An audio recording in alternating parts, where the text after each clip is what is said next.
আসসালামু আলাইকুম, সবাইকে স্বাগতম। প্রিয় শিক্ষার্থী বন্ধুরা, আজকে আমি এই যে আইসিটি বিষয়ের আমরা যখন এরকম লজিক গেট থেকে এটা লজিক সার্কিট থেকে এক্স এর মান বের করে তার আবার সরলীকরণ করতে বলে, তো এই ধরনের সমস্যা থাকলে কীভাবে সমাধান করবো, তাই না? এই ধরনের প্রশ্ন কিন্তু প্রায় পরীক্ষাতে আসে, এমসিকিউ এবং বোর্ড পরীক্ষায় আসে, বিভিন্ন প্রকার সৃজনশীলেও আসে।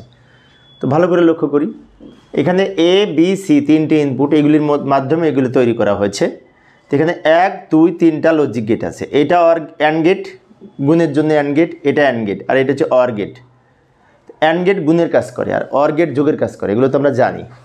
এখন এই যে অ্যান্ড গেটটা তৈরি হচ্ছে, এটা কিন্তু বাম দিকের এই দুই লাইন নিয়ে, তো এই দুইটা লাইন গুণ করেছে, গুণের জন্য এই লজিক গেট একটা আউটপুট প্রকাশ করেছে।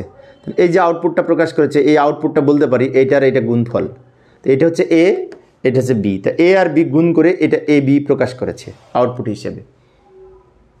এবার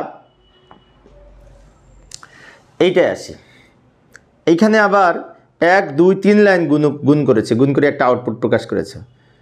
তো 3 লাইন, এইটা হচ্ছে এ থেকে শুরু হয়েছে, এটা বি থেকে শুরু হয়েছে, তাহলে এটা এ, এটা বি, এটা কিন্তু সি। তো এ বি সি মিলে আবার গুণ হয়েছে, তো এই লাইনটা বলতে পারি এ বি সি। এইটা হচ্ছে এ বি আর এটা হচ্ছে এ বি সি, এটা আর এটা মিলে আবার এখানে যোগ হয়েছে, এইটা হচ্ছে এ বি আর এইটা হচ্ছে এবিসি। তো এই দুই লাইন মিলে আবার এখানে যোগ হয়েছে, যোগ হয়ে এক্স এই আউটপুটটা প্রকাশ করেছে, যার মান এক্স। তাহলে এক্সের মান লিখতে পারি এইটা যোগ এইটা লিখতে পারি, এই যে লিখে দিলাম, এইটা যোগ নিচেরটা। এখন এটা হচ্ছে এক্সের আউটপুট, কিন্তু বলেছে যে সরলীকরণ করতে হবে। তো এটাকে সরল করে আমরা একটা মান পাবো। সরলটা এখানেও করতে পারি, আবার পরের পেজেও করতে পারি। তো আমি পরের পেজে যাচ্ছি, সমস্যা নেই, এটা নিয়ে যাচ্ছি পরের পেজে, 7 নম্বর অঙ্ক এই যে নিয়ে আসলাম। এবার সরল করার সময় প্রথমে দেখব কমন নেওয়া যায় কিনা। এখন এখানে এ বি আছে, এখানেও এ বি আছে, খুব সহজেই কিন্তু এ বি কমন নিতে পারি। এ বি যদি কমন নিই তাহলে এখানে 1 থাকে প্লাস এখানে সি থাকে। এ বি চলে আসলে এখানে 1 থাকে, এ বি চলে আসলে এখানে সি থেকে যায়।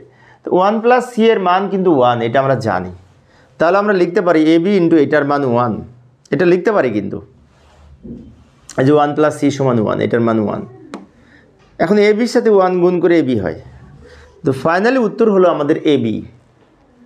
এ বি এখানে উত্তর হিসেবে গণ্য হবে। অনেক সহজ ছিল আজকের ক্লাসটা। তো প্রিয় শিক্ষার্থী বন্ধুরা, এই ছিল আমার আজকের আলোচনা। আমি শিক্ষার্থীদের অনুরোধে অল্প অল্প করে আলোচনা করি, একটা করে অঙ্ক, যাতে শিক্ষার্থীরা বোরিং ফিল না করে। পরের ক্লাসটি দেখার আমন্ত্রণ রইল। খোদা হাফেজ।